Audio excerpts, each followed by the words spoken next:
Bismillahirrahmanirrahim.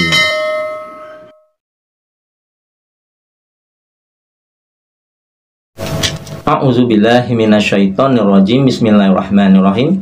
Assalamualaikum warahmatullahi wabarakatuh. Alhamdulillahirabbil alamin.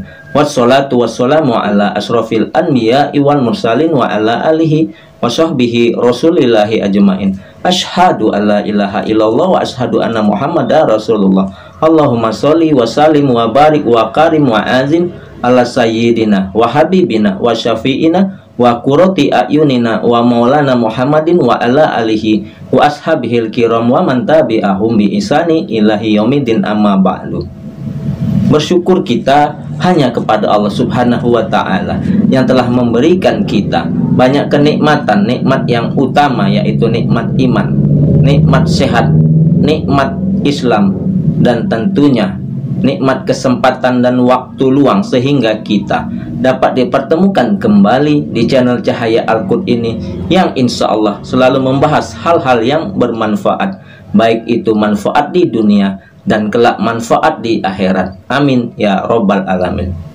Sholawat dan salam tentunya kita limpah curahkan kepada junjungan kita Nabi Muhammad Sallallahu Alaihi Wasallam dengan mengucapkan Allahumma sholli ala Sayyidina Muhammad wa ala ali Sayyidina Muhammad. Insya Allah dengan kita banyak bersolawat kepada Rasulullah, kita akan mendapat syafaatnya, baik syafaat di dunia dan syafaat kelak di akhirat. Amin ya robbal alamin. Para pemirsa, sahabat-sahabat channel Cahaya Al-Qud, dimanapun Anda sekalian berada, saya doakan semoga Anda semua selalu dalam lindungan Allah Subhanahu wa ta'ala, selalu dalam keberkahan, selalu dalam limpahan rezeki yang berkepanjangan, selalu dalam kemuliaan dan kejayaan baik di dunia dan insya Allah kelak di akhirat. Saudara-saudaraku yang dirahmati dan dicintai Allah, tentunya mungkin pada hari ini saudara-saudaraku ada yang mengalami masalah, baik masalah kehidupan dalam rumah tangga, masalah perdagangan, masalah amanah hutang piutang, masalah pekerjaan ataupun masalah bisnis, dan mungkin masalah kuliah bagi yang masih kuliah. Insya Allah masalah-masalah yang Anda hadapi akan segera diangkat oleh Allah Subhanahu wa ta'ala dan diberikan jalan keluar yang terbaik dari Allah Subhanahu wa ta'ala. Amin ya robbal alamin. Sahabat-sahabat channel Cahaya Al-Qud yang dimuliakan, yang dirahmati dan tentunya dicintai Allah Subhanahu wa ta'ala, pada perjumpaan kita kali ini saya akan berbagi, saya akan membahas mengenai 4 larangan saat kita mengerjakan sholat tahajud, yang mana 4 larangan tersebut. Yang pertama, meninggalkan sholat tahajud setelah melakukannya termasuk perbuatan yang dibenci. Sebaliknya, Rasulullah Shallallahu Alaihi Wasallam memuji seseorang yang rutin dan istiqomah mengerjakan sholat malam, baik ketika susah maupun senang. Beliau berkata mengenai Abdullah bin Umar yang rajin mengerjakan sholat malam atau sholat tahajud, sebaik-baik orang adalah Abdullah bin Umar. Seandainya ia mau melaksanakan sholat malam atau sholat tahajud. Salim berkata, setelah dikatakan seperti ini, Abdullah bin Umar tidak pernah lagi tidur di waktu malam kecuali sedikit. Hadis riwayat Bukhari dan Muslim. Beliau Shallallahu Alaihi Wasallam telah memberi contoh tidak meninggalkan sholat malam meski beliau dalam kondisi sakit. Aisyah radhiyallahu anha berkata, jangan tinggalkan qiyamul lail, karena sesungguhnya Rasulullah Shallallahu Alaihi Wasallam tidak meninggalkannya, dan apabila beliau sakit atau malas maka beliau sholat sambil duduk. Hadis riwayat Abu Daud. Yang kedua, mengkhususkan sholat tahajud pada malam Jumat saja. Meski malam Jumat adalah malam yang utama dan istimewa, tapi mengkhususkan sholat tahajud di malam Jumat saja termasuk amalan yang dimakruhkan untuk dilakukan. Diterangkan dalam hadis dari Abu Hurairah radhiyallahu anhu bahwa Nabi Shallallahu alaihi wasallam bersabda, janganlah kalian khususkan malam Jumat dari malam-malam lainnya dengan qiyamul lail atau sholat malam. Hadis riwayat Muslim. Untuk menghindari kemakruhan sholat tahajud di malam Jumat saja, maka kita bisa menambahkan sholat tahajud pada malam sebelumnya atau sesudahnya, sebagaimana penjelasan Imam Ibnu Hajar Al-Haytami dalam Tahfatul Muhtaj. Beliau berkata, makruh mengkhususkan malam Jumat dengan qiyamul lail, maksudnya dengan sholat, karena larangan yang terdapat dalam hadis atau riwayat Muslim. Dari situ, sebagaimana kitab Matan Minhajul Abidin dirumuskan hilangnya kemakruhan dengan menambahkan satu malam sebelumnya atau sesudahnya. Akan lebih baik lagi jika kita istiqomahkan amalan sholat tahajud itu, sebab mengkhususkan sholat malam pada malam Jumat saja merupakan larangan dari Rasulullah Shallallahu Alaihi Wasallam. Yang ketiga, memaksakan sholat tahajud saat mengantuk. Jika mengantuk, hentikan atau tunda dulu sholat tahajudnya dengan tidur atau istirahat sejenak sampai hilang kantuknya dan tubuh kembali fit. Inilah sunnah yang diajarkan Rasulullah Sallallahu Alaihi Wasallam. Diriwayatkan bahwa Nabi Sallallahu Alaihi Wasallam pernah menegur Sayyidina Zainab yang memaksakan diri untuk melaksanakan sholat dalam keadaan mengantuk. Suatu ketika Rasulullah Sallallahu Alaihi Wasallam masuk ke dalam masjid, lalu mendapati sebuah tali yang dibentangkan di antara dua tiang. Kemudian beliau bertanya, apa ini? Para sahabat menjawab, ini adalah tali milik Zainab. Ketika ia sholat berlama-lama hingga kelelahan, maka ia bersandar dengan tali itu. Rasulullah Sallallahu Alaihi Wasallam kemudian bersabda, lepaskanlah tali itu. Kalian harus sholat ketika dalam keadaan segar. Jika kelelahan maka tidurlah. Hadis riwayat Bukhari dan Muslim.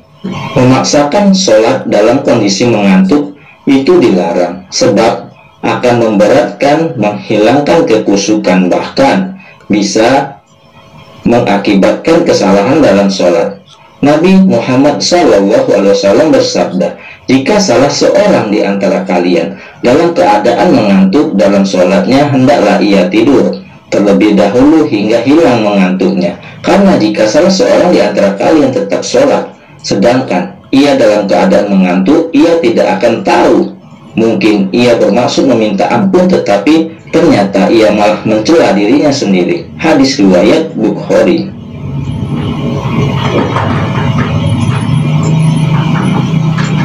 Insya Allah, tidur yang diniatkan mengerjakan sholat tahajud akan ditulis pahala seperti mengerjakan sholat tahajud.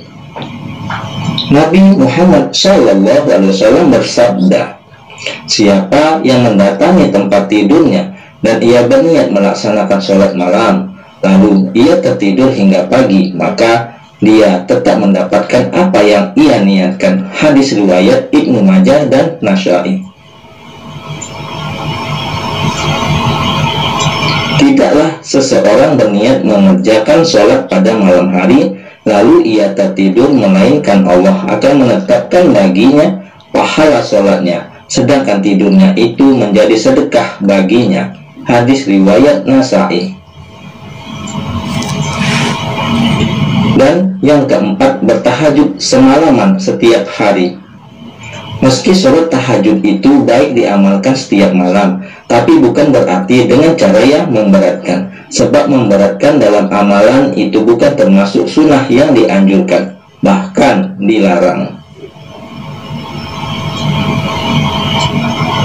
Rasulullah Shallallahu Alaihi Wasallam telah memberikan peringatan, demi Allah, akulah orang yang paling takut kepada Allah dan paling bertakwa kepadanya di antara kalian. Tapi aku kadang berpuasa dan kadang tidak. Aku mengerjakan sholat malam dan juga tidur, dan aku juga menikahi perempuan. Siapa yang membenci sunnahku, maka ia tidak termasuk golonganku. Hadis riwayat Bukhari dan Muslim.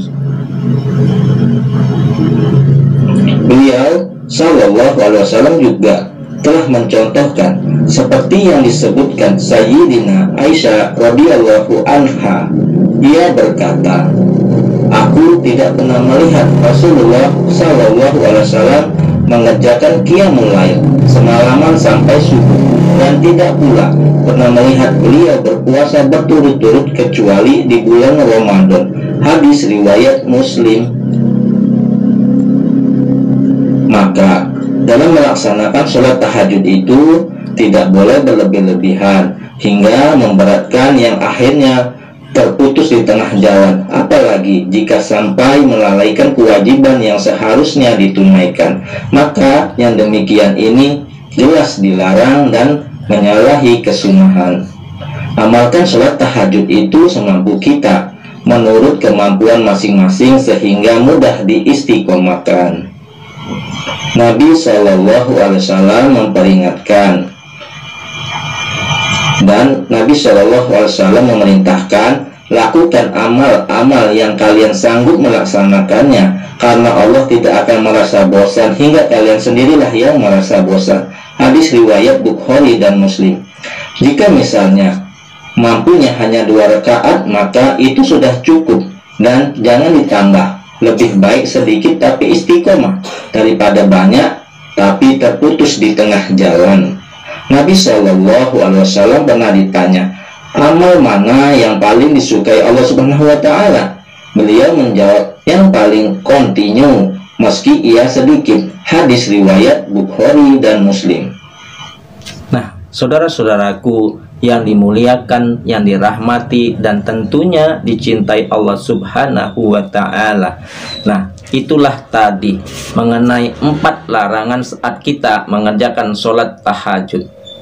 Mudah-mudahan dengan kita mengetahui apa-apa yang dilarang dalam kita mengerjakan sholat tahajud, ya, dapat menjadi pengetahuan bagi kita, dapat menjadi amalan bagi kita.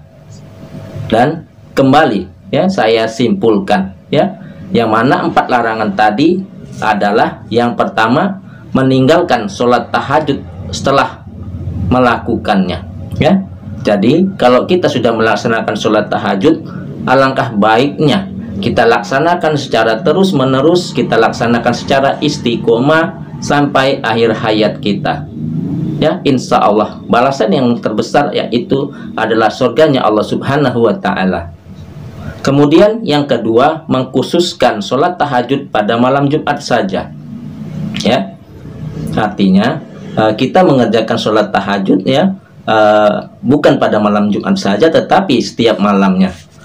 Dan yang ketiga, memaksakan tahajud di saat kita mengantuk, ya. Nah, jadi apabila kita mengantuk, kita istirahat sejenak, ya. Kemudian setelah fit, kita lanjutkan kembali sholat tahajud tersebut. Dan yang keempat, bertahajud semalaman setiap hari. Artinya kita dilarang, ya, melaksanakan sholat tahajud, ya, semalaman suntuk, ya, semalaman suntuk, ya, dan akhirnya kita kelelahan dan akhirnya kita ketiduran dan tidak dapat melaksanakan yang wajib, yaitu sholat subuh secara berjamaah bagi kita kaum laki-laki, yaitu sholat subuh berjamaah di masjid. Nah, saudara-saudaraku yang dimuliakan, yang dirahmati dan tentunya dicintai oleh Allah Subhanahu wa Ta'ala, mudah-mudahan hal ini menjadi tambahan ilmu pengetahuan bagi kita, ya, dan dapat menambah amal ibadah bagi kita. Yang benar datangnya dari Allah, yang salah adalah kesilafan dari diri saya pribadi. Kepada Allah Subhanahu wa Ta'ala saya mohon ampun. Subhanakallahumma wa bihamdika ashadu alla ilaha illa anta wallahul muwafiq ila aqwamit thoriq. Wassalamualaikum warahmatullahi wabarakatuh.